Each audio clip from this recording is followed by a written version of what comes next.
अल्हम्दुलिल्लाह वकफ़ा वस्सलातु वस्सलामु अला मन ला नबिय्य बअदा।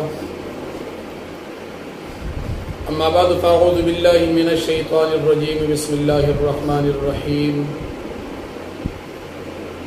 वक़ातिलू फ़ी सबीलिल्लाहिल्लज़ीना युक़ातिलूनकुम वला तअतदू इन्नल्लाहा ला युहिब्बुल मुअतदीन।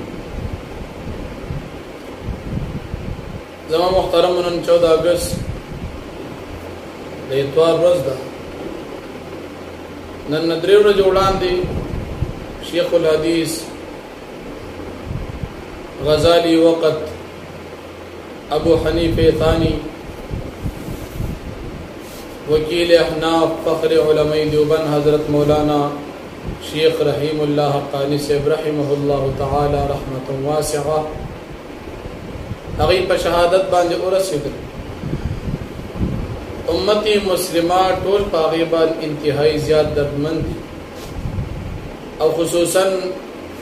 اهل سنت والجماعه علماء دیوبند مذهب حنفی سره تعلق لرونکي مسلمانان رونه چې انتهایی پدی تکلیف او پدی واقعات باندې ډېر زیات غمجن دي. یقینا دا خډیر د خفګان او د غم خبره هم ده. حضرت شیخ صاحب رحمت الله علیه په یوازې باندې یقینا د یو لوی جماعت خدمت کو. دا دغه هغه کرامت او د هغه هغه وخت او ژوندۍ کې الله پاک برکت اچولې او چې په یوازې ځان باندې د درس او تدریس عظیم خدمت او د هغه نه علاوه د مذهب حنفی د عقیده د دیوبند او د هغه نه علاوه د شرکیات او بدعات او د گمراهی تردید د شیخ صاحب رحمت الله علیه په یوازې ځان باندې دا د هغه هغه د ژوندۍ هغه برکت. شیخ صاحب رحمت الله علیه سره زمونږ الحمدلله ډېر نږدې تعلقات خصوصا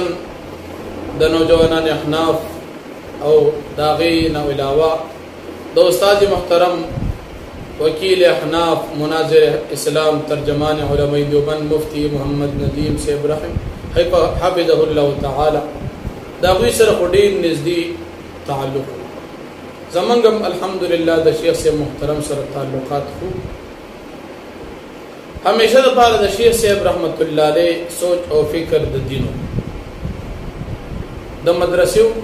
د طلبو د علماء د الله پاک د دینو د عقیده د اهل سنت والجماعه او د مذهب حنفی د هغه فکر بل او په هغه فکر کې الله جل شانه غیت د شهادت هغه عزتمن مرګ نصیب کوم چې د شیخ صاحب رحمت الله علیه هغه لوی تمنا و چونکه هغه په هر دعا کې هم د خپل ځان د پاره د مرګ د شهادت دعا کوله او الله پاک دا هغه دعا قبول کړه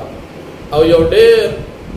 لوی صالحات امت مسلمه ته ورسېدله. شیخ صاحب رحمت الله علیه د هغې سره سره یو ډېر لوی د فخر د عزت هغه زندگی د آخرت او د برزخ د شهادت ملو شو. الله پاک دې د هغې شهادت په خپل دربار عالی کې قبول کړي.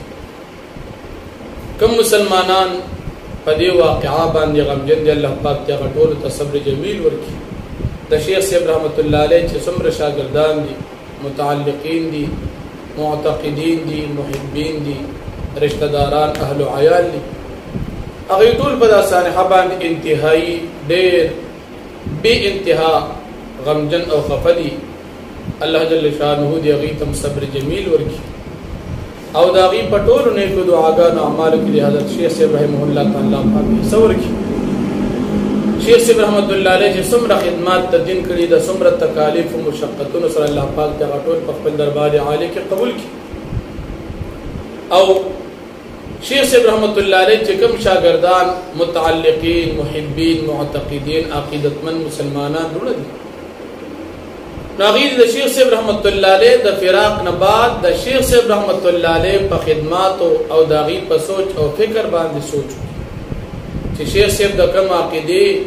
د کوم مذهب او د کوم کارونو لپاره ژوندۍ خرج کړه چې هغه دین اسلام او د نبی کریم صلی الله علیه وسلم شریعت د شرک او د بدعات د الحاد او د زندقه او د گمراهی تردید او د هغې نه علاوه په صحیح اهل سنت والجماعه پاک عقیده باندې زندگی تیرول دا د شیخ صاحب رحمت الله علیه مقصود. څومره ملګری دي شاګردان دي یا اهل عیال متعلقین معتقدین دی هغه ټول د شیخ صاحب رحمت الله علیه په دغه منهج باندې خپل ژوندۍ تیر کی او کم مهنت چاوي کو ټول شاګردان ملګرو ته هم پکار دي چې دا شان خدمت ته هم اغیو کی او دا پروانه لار ده د الله جل شانه د طرف نه چې کم وخت مقرر شوی دی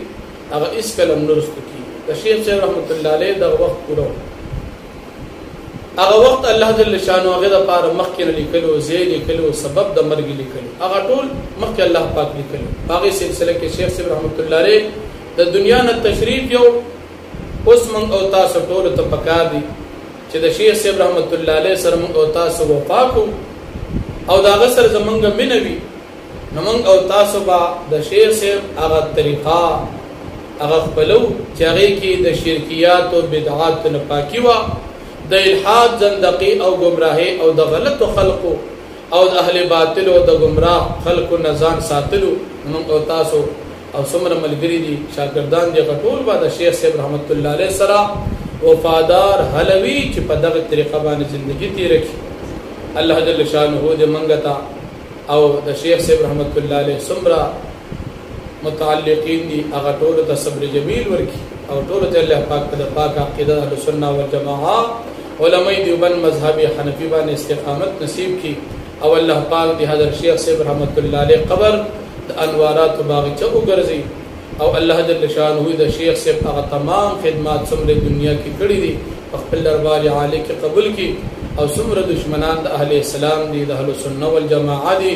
د علماء د جماعتونو مدرسو او د پاک دین د پاک عقیده دي الله پاک ته تمام خپل منسوبو کې ناکام کی او دغه ظالمان چې د لوی ظلم الله پاک ته هم د دنیا او د آخرت عذابونه متوجي کی مسلمانان دی الله جل شانه د داسې واقعات او د داسې تکالیف او د ظلمونو اوساتي واخر دعوانا ان الحمد لله رب العالمين